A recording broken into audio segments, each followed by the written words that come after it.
아침에 제가 신경 누가복음 17장을 읽는데, 제가 이제 신경역 성경을 우리가 주로 읽고 있으니까, 신앙생활 시작할 때는 개혁 성경으로 제가 시작을 했습니다. 그러다가 이제 신경 성경이 들어오면서 우리가 신경 성경을 읽고 있는데, 그 안에 많은 번역본들이 나오지 않습니까? 그래서 근본역도 제가 그렇게 또 이제 표준 성경도 쭉 읽어보고 요즘은 제가 근본역으로 읽는데 아침에 여러분 17장을 읽으면서 이게 번역이 참 어렵긴 어려운데 또 번역하는 사람들이 신앙에 따라서 성경 번역이 달라진다는 걸 느낍니다. 그러니까 성경 번역을 이렇게 하나 뭐 번역 끝나 보다라고 생각하지 마시고 번역 나올 때마다 그래서 읽어보고 대비하고 과연 어느 것이 하나님 말씀인가 어느 올바른가 이렇게 좀 말씀을 싶은 마음이 있습니다. 그래서 오늘은 아침부터 계시록을 하고 배우기보다는 20년 전에 한 설교를 다시 한번 해보려고 합니다. 누가복음 17장 말씀이 있습니다.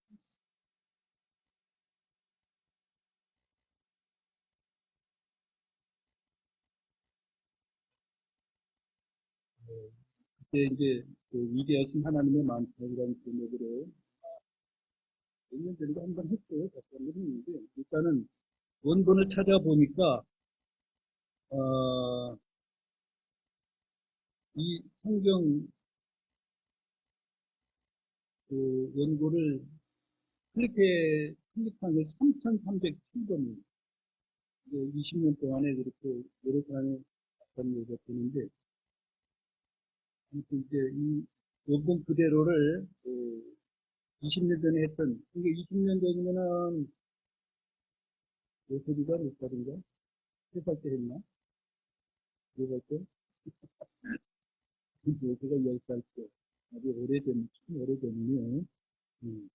누가복음 17장 34절부터 37절까지 보겠습니다. 34절부터 37절까지 다 같이 한번 읽어볼게요. 내가 너에게 이르노니 그 밤에 두 남자가 한 자리에 누워 있을 터인데 하나는 붙잡혀가고 다른 하나는 남겨질 것이요. 두 여자가 함께 맷돌을 갈고 있을 터인데 하나는 붙잡혀가고 다른 하나는 남겨질 것이며 두 남자가 들에 있을 터인데 하나는 붙잡혀가고 다른 하나는 남겨지리라 하시니라. 그들이 그분께 응답하여 이르되 주여 어디에서 그런 일이 있으리까 하니 그분께서 그들에게 이르시되 어디든지 십자가 있는 곳 거기에 독수리들이 함께 모이리라 하시니라. 아멘. 예. 우리 킹진 성경은 여기서 두 사람 가운데 하나는 어떻게 한다? 붙잡혀 가고 그렇게 되어 있습니다. 근데 개혁 성경에는 데려가고 그렇게 되어 있고요. 똑같은 영어 테이프인데 어떤 거는 붙잡혀가고 붙잡아가고 어떤 거는 데려가고 어떤 거는 모셔가고 이 표현 하나 때문에 엄청난 일이 벌어지고 있다는 사실입니다. 그래서 근본역을 제가 읽으면서 보니까 거기도 개혁 성경과 똑같이 데려가고 그랬습니다. 그래서 이 표현 때문에 이 구절을 뭘로 본다? 휴고 사건으로 보는 거예요. 그래서 그때에 이제 제가 이 설교를 한 것을 그대로 옛날에 20년 전에 했던 것을 그대로 제가 이제 드리겠습니다. 그때는 이제 매달 만찬을 했어요. 그래서 우리 교회에서는 주님 오심을 사모하는 마음으로 주의 만찬을 매달 첫 일요일 오전 11시 설교하기 전에 갔습니다. 이때 사용하는 빵은 누룩 없는 빵, 즉 맛을 내기 위한 설탕을 비롯한 어떤 조미료나 첨가물도 넣지 않는 것은 물론 잘 부풀려 부드럽게 하는 이스트를 넣지 않은 빵을 만들어 나누는 것입니다. 이렇게 주님께서 우리를 위하여 부서진 자신의 몸을 나누어 주심을 기억하여 주님 다시 오시는 그날까지 만찬을 행합니다. 그리고 우리들의 죄를 씻어 주시기 위하여 십자가에서 흘리신 주님의 귀하신 보혈을 상징하여 발효되지 않은 포도즙을 서로 나누며 주님 오실 때까지 그분을 기억하여 이 일을 행합니다. 요한복음 6장 53절로 55절에 그때 예수님께서 그들에게 이르시되 진실로 진실로 내가 너희에게 이르노니 너희가 사람의 아들의 살을 먹지 아니하고 그의 피를 마시지 아니하면 너희 안에 생명이 없느니라. 누구든지 내 살을 먹고 내 피를 마시는 자에게는 영원한 생명이 있나니 마지막 날에 내가 그를 일으키다. 내 살은 참으로 양식이요 내 피는 참으로 음료이니 그렇습니다. 이것은 주님께서 우리를 데리러 오신다는 약속을 믿는 모든 구원받은 사람들은 그분 오실 때까지 이 일을 행하여 주님을 기억하는 것입니다. 우리는 이 행사를 주의 만찬이라 이렇게 부릅니다. 사실 만찬이라는 뉘앙스는 맛있는 음식이 풍성한 어떤 잔치를 상상하게 됩니다. 그러나 주의 만찬은 주님께서 십자가에 달려 돌아가시게 될 것을 아시고 제자들과 마지막 함께 나눈 저녁 식사였습니다. 그러한 상황에서 먹는 식사가 무슨 맛이 있겠으며 즐거움이나 기쁨이 있겠습니까? 오히려 슬픔과 걱정된 분위기일 것입니다. 물론 만찬에서 먹을 수 있는 것은 진수성찬의 찬해집니다 아니라 전혀 맛을 내지 않은 밀가루 반죽을 얇게 만들어 구운 전병이며 발효되지 않은 포도즙이 전부입니다. 그러므로 우리가 만찬이라는 단어가 숨기는 진수성찬의 저녁 식사는 아닙니다. 이것이 주의 만찬입니다. 그런데 성경에는 위대하신 하나님의 만찬이 있습니다. 이 만찬은 주의 만찬과는 모든 것이 다 다릅니다. 주의 만찬에 참여할 수 있는 사람들은 주님을 믿고 구원받은 사람들이지만 초대받을 수 있는 대상이요, 구원받은 사람들만이 초대받을 수 있는 대상이요, 우리를 데려가시기 위하여 다시 오신다는 주님의 약속을 굳게 믿는 구원받은 사람들만이 참여할 수 있는 유일한 자격을 갖게 됩니다. 그리고 그 만찬에서 먹을 수 있는 것은 순수한 밀가루 반죽을 구운 전혀 맛이 없는 순수한 빵과 발효되지 않은 포도즙입니다. 반면 위대하신 하나님의 만찬은 아주 특별합니다. 이 만찬에 초대받은 손님들은 사람들이 아니라 하늘을 나는 모든 날짐승들입니다. 각종 새들이 이 만찬의 유일한 고객입니다. 그리고 그들이 먹는 음식은 다름 아닌 사람들의 살과 그들이 타고 다니던 말들의 살입니다. 이 얼마나 끔찍하고 무시무시한 일입니까?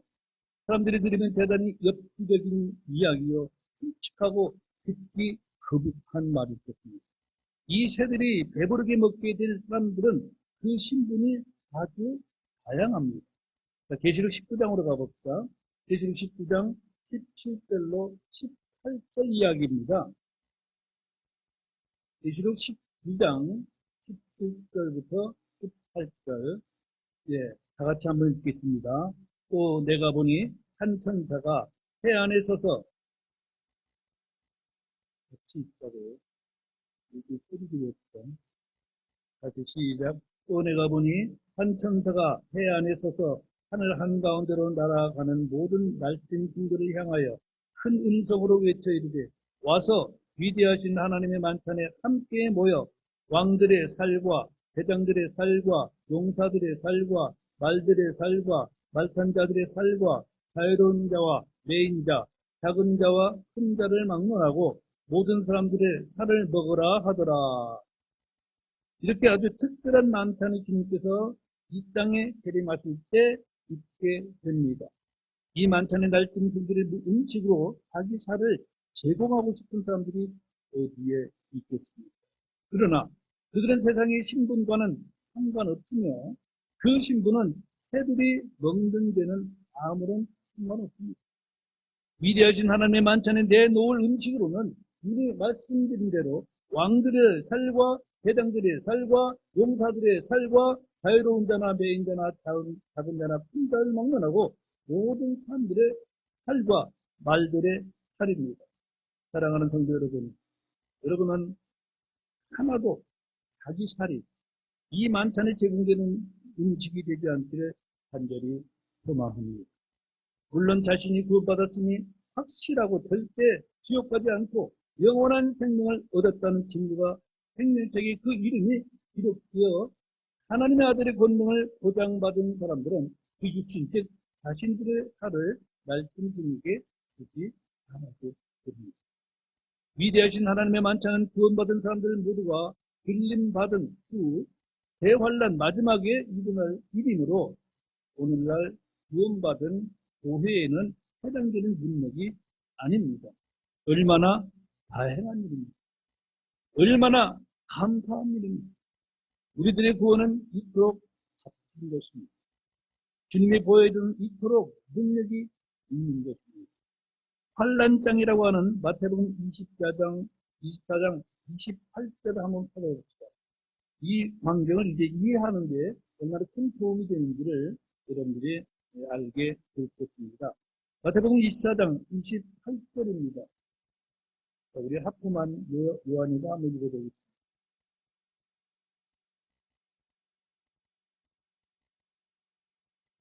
24장 28절. 24장 28절.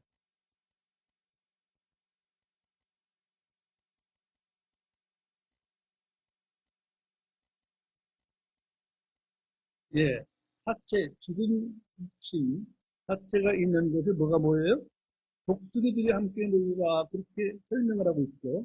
환란 기간 동안 기근으로 죽은 자들, 전쟁으로 죽은 자들, 지진이나 각종 재앙으로 죽은 자들, 환란의 마지막 재림하시는 주님의 심판으로 죽은 자들로 시체가 가득한 이 땅을 깨끗하게 청소할 독수리와 모든 날짐승들이 포식하는 전무후무한 잔치인 위대하신 하나님의 만찬이 이루어지는 것입니다.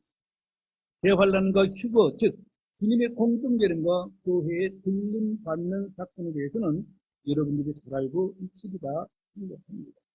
그러나 저는 휴거 사건 때 일어난 일로 배우고 가르치고 설교한 내용 중 잘못 알고 잘못 가르치고 잘못 설교한 부분이 있어서 바로잡기 위하여 오늘 이 말씀을 택하여 다시 설교합니다. 저는 먼저 여러분들에게 성경을 잘못 가르친 것에 대해서 사과드리며 용서를 듭니다. 20년 된 설교예요. 그리고 지난 일요일 아침 재림에 대해서 공부하고 이메일로 질문한 김홍만 형제에게 이 자리를 빌어 공개적으로 감사한다는 말을 합니다. 무엇이 잘못되고 무엇을 감사하는가 결론부터 말씀드리자면 오늘 본문으로 택한 누가복음 17장 34절로 36절의 내용은 휴거 때에 일어날 내용이 아니라는 것을 새롭게 배우게 되었다는 것입니다. 다 같이 다시 한번 읽어보고 자세히 설명을 드리도록 하겠습니다. 오늘 본문 누가복음 17장 34절로 36절입니다. 내가 너희에게 이르노니 그 밤에 두 남자가 한 자리에 누워 있을 터인데 하나는 붙잡혀 가고 다른 하나는 남겨질 것이요 두 여자가 함께 뱃돌을 갈고 있을 터인데 하나는 붙잡혀 가고 다른 하나는 남겨질 것이며 두 남자가 들어 있을 터인데 하나는 붙잡혀 가고 다른 하나는 남겨지리라 하십니다. 이 내용을 휴거 때 들림받을 자들과 이 땅에 남겨질 자들로 가르쳤는데 사실과 전혀 다릅니다. 여기 젊은 세대들은 전에 그런 소리를 들어본 적도 없었지만은 이제 40대 이후의 사람들은 아마도 한 번쯤은 들어봤으리라 그런 생각을 합니다만은 자, 이 구절에 붙잡혀가는 자들이 휴거되어 하늘로 올라가는 자들이 아니라 위대하신 하나님의 만찬의 음식으로 독수리와 모든 날짐승들 앞에 던져지기 위하여 붙잡혀 가는 자들입니다. 그래서 데려간다는 표현과 붙잡혀간다는 표현이 얼마나 다를까. 데려간다고 했을 판에 그 데려간 것으로 인정을 하고 휴거되었다라고 설교를 했던 것입니다. 일요일 아침 재림에 대한 선교사를 한 부모와 형제가 예배 후 집에 가서 이메일로 질문을 했는데 제가 예배 후 천안을 다녀오는 바람에 월요일 아침에 이메일을 보게 되었습니다. 그 이메일 내용이 이러합니다. 서두는 생략하고 그리고 일요일 오전에 성경 공부를 하며 이상하게 여겼던 누가복음 17장 34절 말씀에서 내가 너희에게 이르노니 그 밤에 두 남자가 한 잠자리에 누워 있으며 여기에서 두 남자로 번역한 비투맨 비투맨을 두 사람으로 번역해 놓아야 더 다른 것 같은데요. 두 남자로 번역해 놓으니 마치 구원받은 동성애자가 휴거되는 모습이 되어버리니 말입니다. 내일 저녁에 듣겠습니다. 이제 20년 전 이야기입니다. 자, 저는 이 이메일을 읽고 곰곰이 생각해보고 몇 번이고 읽고 또 읽어보면서 고민해 왔습니다. 그리고 클라렌스 라킨 형제의 세대적 진리를 살펴보고 러크맨 형제의 마트복음 지석을 살펴보아도 동일하게 성도들의 휴거와 주님의 공중 대림으로 설명되었으며 김영균 형제의 마트복음 강의 테이프를 들어보아도 별다른 해답을 얻지 못했습니다. 그 누구도 두 남자가 한 베드 속에서 잠잔다는 것을 이상스럽게 본 사람이 없습니다.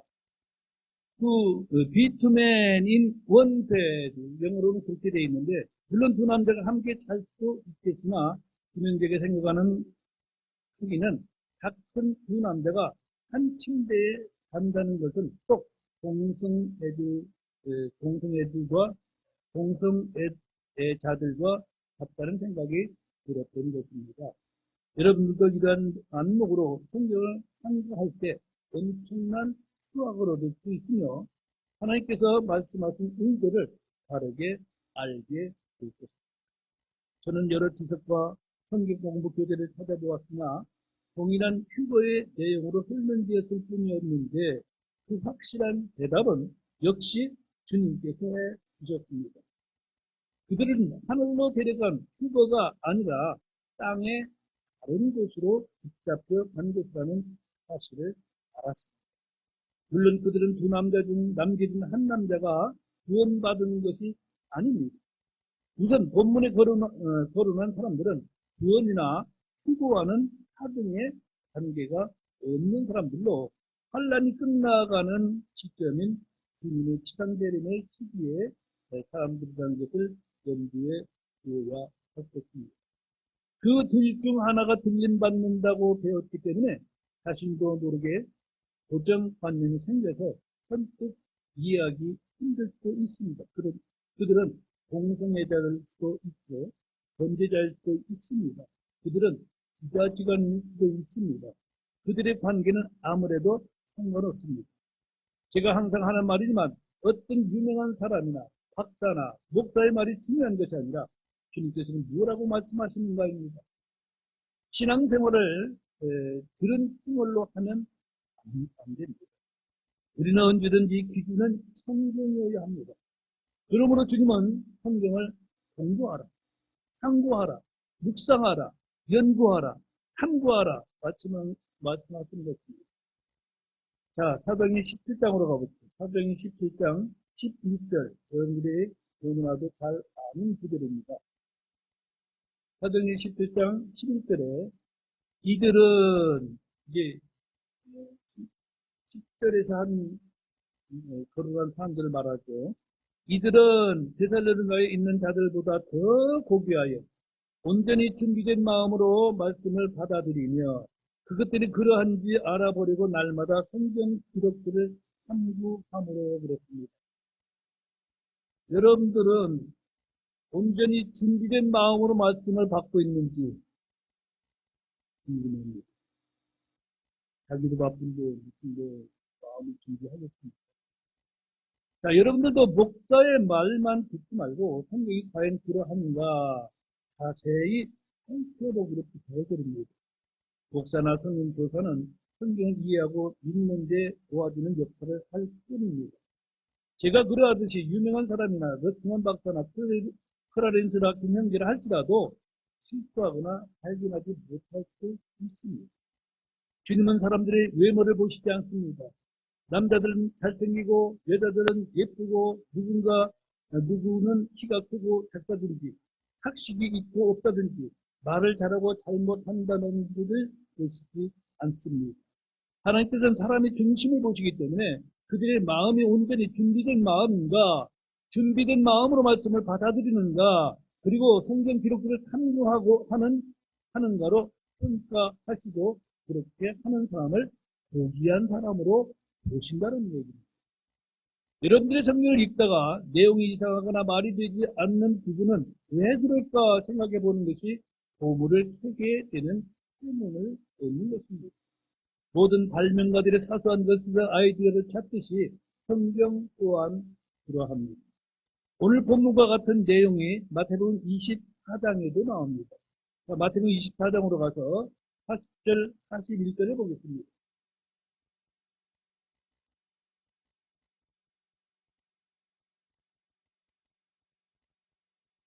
마태복음 24장 40절, 41절입니다. 그때 두 사람이 들에 있을 터인데 하나는 붙잡혀가고 다른 하나는 남겨질 것이요.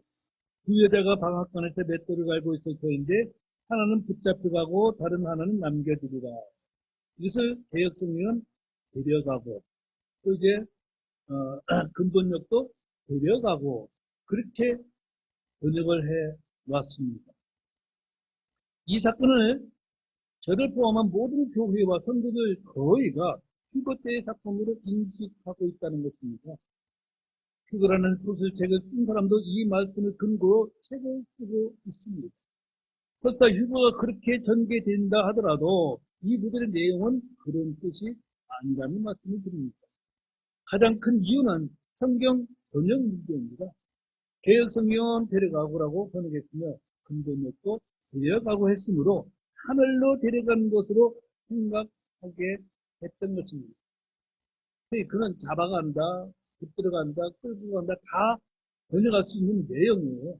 그런데 우리가 들을 때 데려간다. 이것은 모셔간다는 쪽이 가깝습니다. 붙잡아간다. 이건 끌고 가는 편에 가까운 거예요. 그 표현이 이렇게 이제 다른 설교를 함께 만들었다는 얘기입니다. 자, 그리고 많은 찬송가나 복음성가가 이 내용을 교회의 휴거 사건을 다루고 있습니다.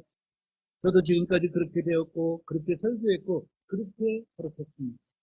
저 역시 배운 대로만 가르치고 성경이 과연 그러한가 자세히 탐구하지 못했음을 시인하고 회개하며 잘못을 믿고 빌고 바로 잡고자 하는 것입니다. 그러면 이 말씀은 도대체 어떤 말씀이며 어디에 적용되어야 할 말씀인가를 살펴보도록 하겠습니다. 첫째, 문맥의 전후 내용을 살펴보아야 합니다.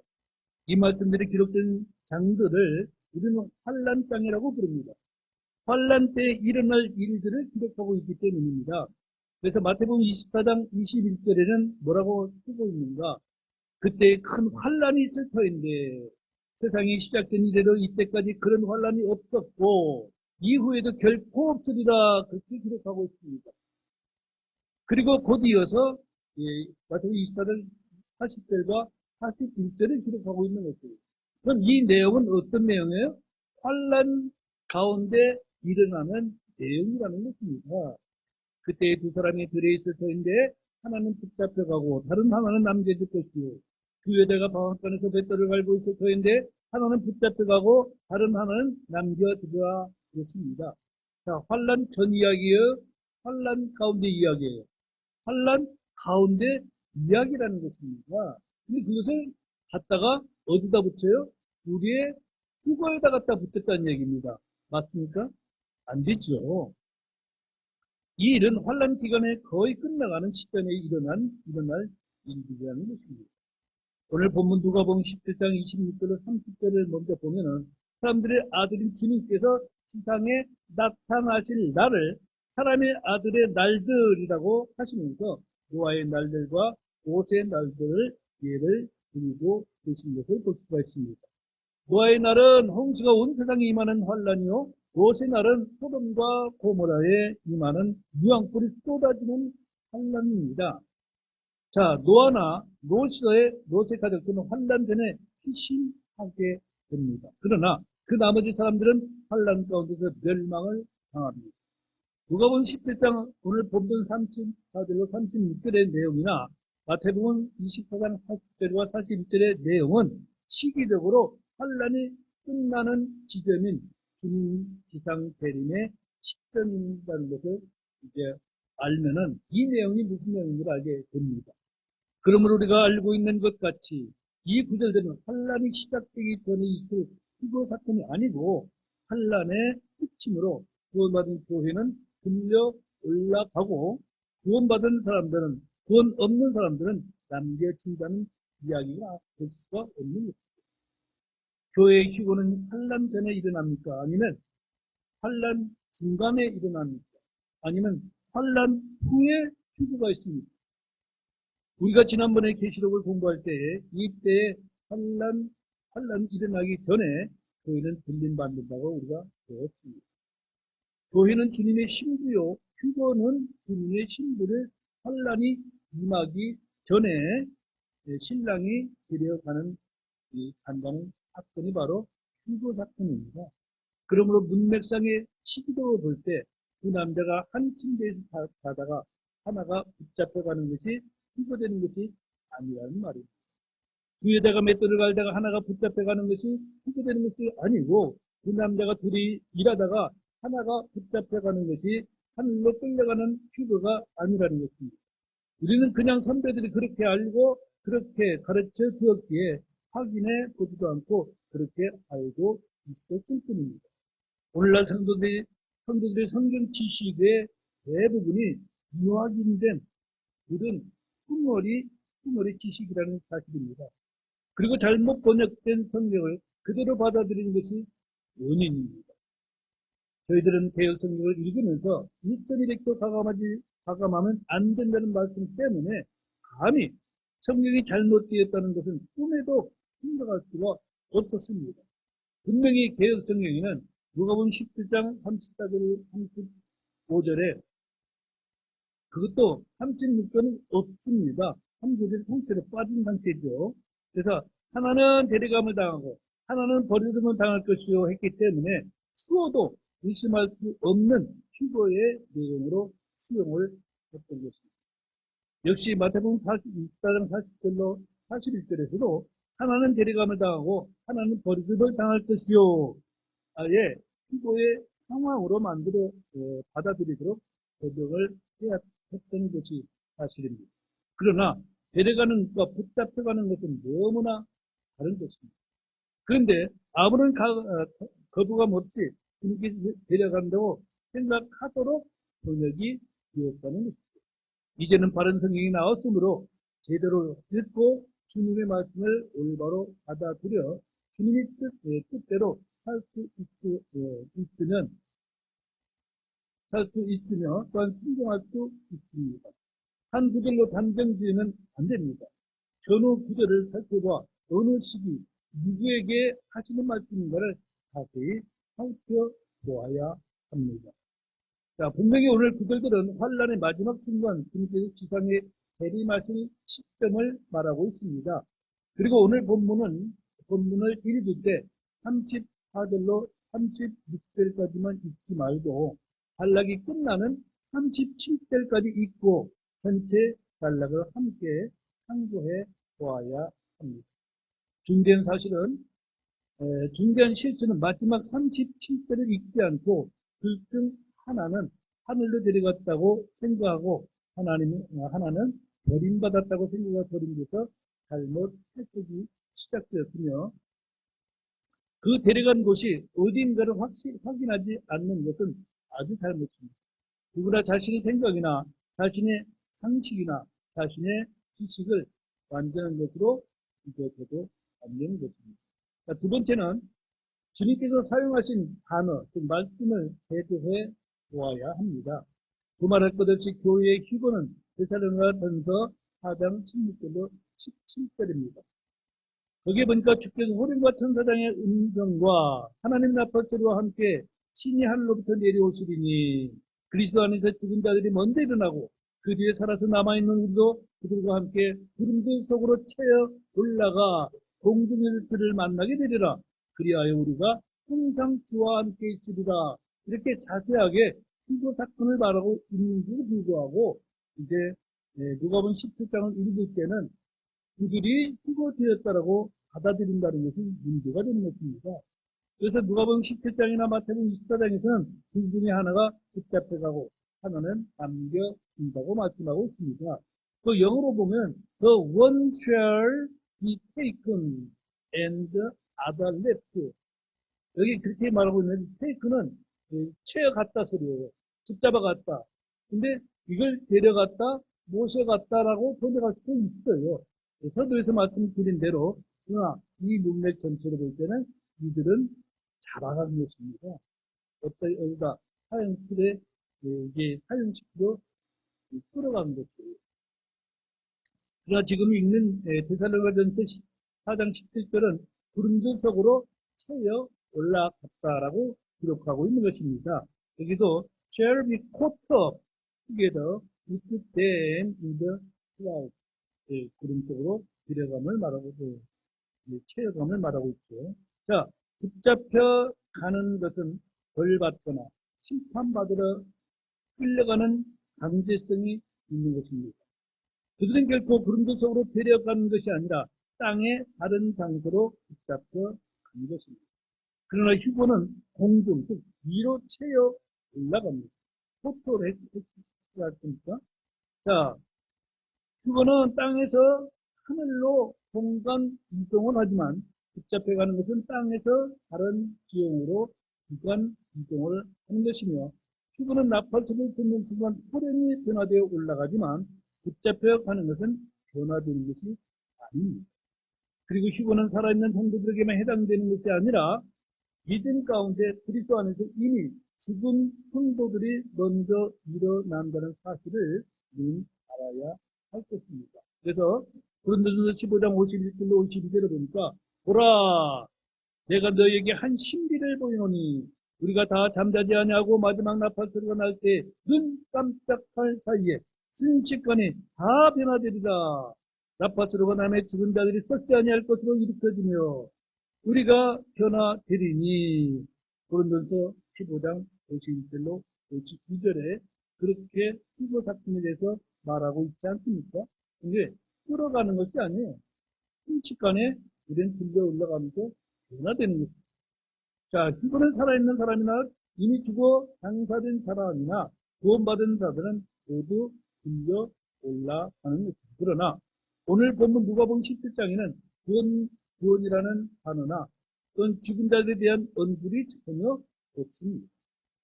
휴거를 시간적으로 다루자면 죽은 자들이 먼저 일어나야 합니다. 데살로니가전서 4장 16절로 17절에 이제 다시 읽어드립니다. 주께서 호령과 천사장의 음성과 하나님의 나팔소리와 함께 신이 하늘로부터 내려오시리니 그리스도 안에서 죽은 자들이 먼저 일어나고 그 뒤에 살아서 남아있는 우리가 그들과 함께 구름들 속으로 채여 올라가 공중에서 주를 만나리라. 그리하여 우리가 항상 주와 함께 있습니다. 이와 같이 휴거는 나팔소리와 관계가 있습니다. 그 나팔소리는 들림받은 대상들에게만 들릴 수 있습니다. 오늘 본문에서 같이 한밤중에 자고 있는 사람을 붙잡아가거나 집에서 맷돌을 갈고 있는 사람을 다른 한 사람이 보고 있는 가운데 붙잡아가거나 들에서 일하고 있는 사람을 또 한 사람이 보는 가운데 붙잡아가는 것이 아닙니다. 주님의 공중되는과 휴거의 순간에는 구원 없는 세상 사람들은 알 수가 없는 일이기에 도둑같이 라는 말을 쓰는데 본문은 독수리의 밥으로 던지기 위하여 다른 사람이 보는 가운데 붙잡아고 사형장으로 끌려가는 모습을 그리고 있는 것입니다. 데살로니가전서 5장 1절로 2절에도 그러나 형제들아 때와 시기에 관하여는 내가 너에게 쓸 필요가 없나니 주의 날이 밤에 도둑같이 그렇게 오는 줄을 너희 자신이 완전히 아닙니다.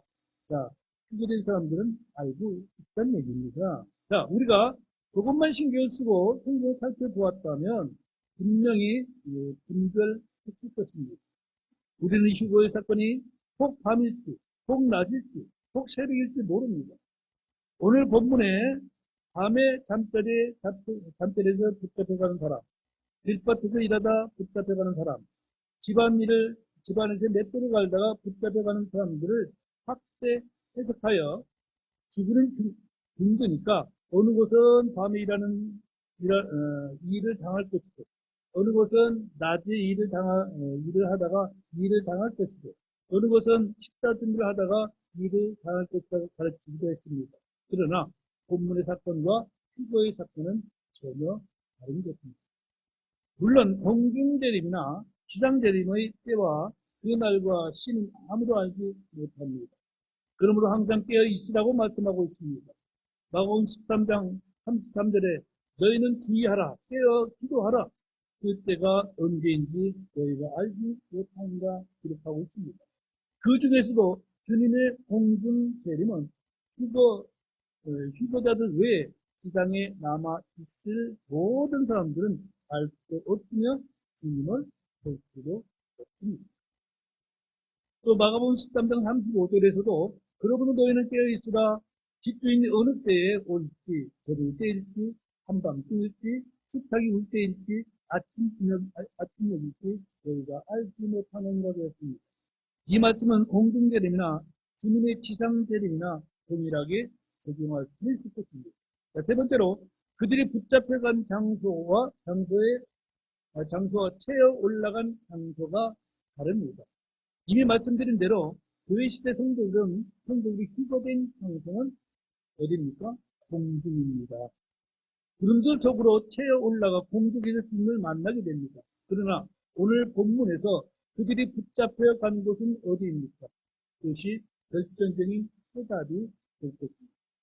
본문 누가복음 17장 34절로 36절 말씀을 듣고 있던 제자들이 주님께 그들이 어디로 붙잡혀 갔느냐고 물었습니다. 그 물음과 주님의 대답은 누가복음 17장 37절입니다. 37절 한번 보십시오. 누가복음 17장 37절, 34절부터 36절까지 쭉 이제 말씀을 하셨어요. 근데 제자들이 그 말씀을 듣고 궁금합니다. 도대체 어디로 잡혀갑니까? 37절 우리 다 같이 한번 읽어보십시다. 그들이 그분께 응답하여 이르되 주여 어디에서 이런 일이 있으리까 하니 그분께서 그들에게 이르시되 어디든지 시체가 있는 곳 거기에 독수리들이 함께 모이리라 하시니라. 그들을 붙잡아다가 공중에 나는 새들의 밥으로 던져버리는 장소. 이것이 해답입니다. 그래서 34절, 35절, 36절을 둘 중에 하나가 붙잡혀 갔는데 제자들이 어디로 붙잡혀 갔는지 물어보는 37절을 제대로 읽고 살펴보았더라면 이 문맥이 결코 휴거가 아니라는 사실을 알았을 터인데 성경을 자세히 참고하지 아니하므로 독수리와 모든 날쌘 징들의 밥이 되기 위하여 붙잡혀간 사람들을 휴거되었다라고 가르치는 꼴이 되었다는 것입니다. 안타깝게도 개혁성경은 36절이 없습니다. 그렇기 때문에 34절, 34절, 35절을 읽고는 그냥 판단해버리는 것이죠. 왜? 그 뒤에 있는 35절은, 6절은 없으니까 37절을 읽지도 않아요. 거기서 끝나버리는 거예요. 그러니까 그걸 가지고 설교를 할 때 휴거됐다라고 해버리는 것이죠. 근데 답은 37절에 그대로 나와 있기 때문에 거기까지 보지 않은 것이 확인이 된다는 말씀을 드립니다. 자, 우리는 지금까지 잘못된 성경화나 복음성가를 들려왔습니다. 그들이 대단히 복음적이고 믿지 않는 사람들에게 경종을 울리는 복음성 같지만 결코 하나님을 기쁘게 하시는 것이 아니라 하나님의 뜻과는 정반대의 상황이라는 것을 알아야 합니다. 천연집 예수 21장에 예수님 마주친 기도나 왜 돈이 많이 들었죠. 후렴 부분을 살펴보면 두 사람이 함께 맷돌 갈다가 두 사람이 함께 잔을 잡다가 한 사람은 가고 한 사람은 남겠네. 예수님 말이 준비됩니다. 아주 멋진 찬송인 것 같은데 실상 하나님 말씀과는 전혀 다른 것입니다. 두 사람이 함께 길을 가다가 두 사람이 함께 말을 하다가 한 사람은 가고 한 사람은 남겠네. 예수님 말이 준비됩니다. 둘 중에 한 사람이 독수리의 밥으로 던져지기 위해서 돛대를 갔는데 휴거된 것으로 알고 있다는 것입니다. 그것이 예수님을 맞을 준비라는 것입니다. 얼마나 우리는 잘못 알고 있었습니다. 그들이 끌려간 것은 위대하신 하나님의 만찬에 초대된 공중이 날아가는 모든 날짐승을 위한 만찬의 음식용으로 끌려간 것입니다. 아까 읽은 계시록 19장 17절을 18절을 다시 보면 또 내가 보니 한 천사가 해안에 서서 하늘 한가운데로 날아가는 모든 날짐승들을 향해 큰 음성으로 외치리되 너희는 와서 위대하신 하나님의 만찬에 함께 모여 왕들의 살과 대장들의 살과 용사들의 살과 말들의 살과 말탄자들의 살과 자유로운 자와 예인자 작은 자와 큰 자를 막론하고 모든 사람들의 살을 먹으라 하더라. 끔찍하지 않습니까?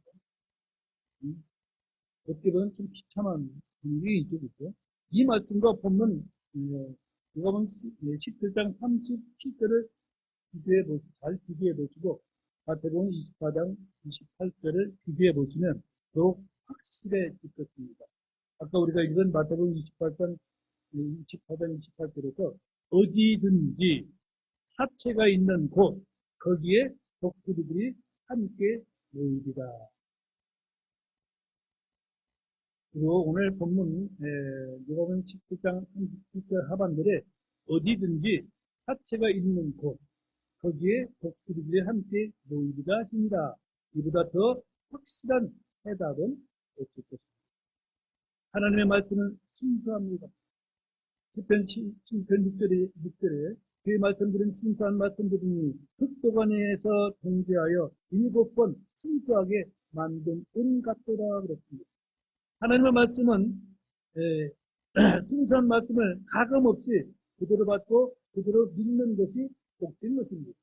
잠언서 30장 5절 6절에도 하나님의 모든 말씀을 순수하며 그분은 자신을 신뢰하는 자들에게 방패가 되시느니라. 너는 그분의 말씀들에 거하지 말라. 그분께서 너를 책망하실 것이므로 네가 거짓말쟁이로 일어날까 염려하노라. 순수한 말씀을 의도적으로 다르게 해석한 것은 아니지만 전혀 다른 뜻으로 잘못 전했기 때문에 그런 지금까지 거짓말쟁이가 되었던 것입니다. 날짐승들의 음식으로 던져지고 붙잡혀간 자들을 하늘로 데려가셨다고 거짓 증언을 했습니다. 휴거 사건을 도둑같이 임한다고 했는데 벌건 대낮에 들에서 같이 일하는 사람들이 보는 가운데 붙잡혀간 것을 하늘로 데려가셨다고 거짓말했습니다. 두 여자가 함께 맷돌을 갈고 있을 때 다른 한 여자가 보고 있는 가운데 한 여자만 붙잡혀 간 것을 도둑같이 와서 데려갔다고 거짓말했습니다. 하나님의 아들로 갓 태어난 아기들은 순수한 말씀으로 자라가야 건강한 아이로 성장할 수가 있습니다. 베드로전서 2장 2절에 새로 태어난 아기들로서 말씀을 순수한 젖을 사모하라. 이것은 너희가 그 젖으로 말미암아 성장하게 하려 함이니라. 이렇게 말씀하고 있죠. 눈에 발견되지 않는 작은 양이 있더라도 유해 음식물을 계속 섭취하다 보면 각종 질병으로 고생하는 것을 보게 됩니다. 그러기 영적으로 건강하게 성장하려면 지극히 순수한 말씀으로 자라가야 합니다. 변질된 말씀, 첨가된 말씀, 삭제되어 모자라는 말씀을 장기간 섭취하다 보면 자신도 모르게 영적으로 병들어 있음을 보게 됩니다. 저는 그전에 개혁성경을 배척한 사람이 미쳤다는 소리를 들어본 적이 있습니다. 네. 왜 그럴까요? 잘못된 성경이기 때문에 그런 교사가 온다는 것입니다. 저는 오늘 이 말씀을 전하면서 감사와 두려움이 교차합니다. 먼저 김호관 형제의 작은 의구심을 통하여 그거 그들로 거의 교리화되었던 문맥이 전혀 다른 상황이라는 것을 알게 되어서 감사가 넘치고, 한편 우리가 제대로 성경을 상고하지 않고 들은 통을로 믿고 전하다 보면 전혀 다른 의미로 전달되어 하나님의 뜻을 왜곡시키게 된다는 것을 깨닫고 권능하신 주님께 두려움을 느낍니다. 주께서는 크신 은총을 베풀어 주셨습니다. 저를 긍휼히 보신 하나님께서 저희의 지각을 열어주셔서 말씀을 깨닫게 해 주신 것입니다. 하나님께 이 모든 영광을 돌립니다. 저와 여러분들은 끊임없이 아직도 잘못 알고 있는 말씀들이 있다면 바로 알 수 있도록 깨달음을 달라고 계속해서 기도해야 할 것입니다. 잘못된 얇은 잘못되게 아는 것은 차라리 모르는 것이 더 나을 것입니다. 그러나 성경의 무지는 무죄가 아닙니다. 주님은 뭐라고 말씀하셨느냐니, 예수님께서 그들에게 대답하여 이르시되 너희가 성경 기록들도 알지 못하고 하나님의 권능도 알지 못함으로 잘못을 범하고 있느니라. 마태복음 22장 29절에 그렇게 말씀하십니다. 성경도 알지 못하고 하나님의 권능도 알지 못하면 잘못하게 됩니다. 그리고 잘못한 부분에 대해서는 책망을 듣게 됩니다. 항상 겸손하여 깨닫게 해달라고 기도하면서 매일 말씀을 읽고 묵상하고 공부하시기를 간절히 부탁을 드립니다. 우리는 오늘 위대하신 하나님 말씀을 바로 알게 되었음을 감사드립니다.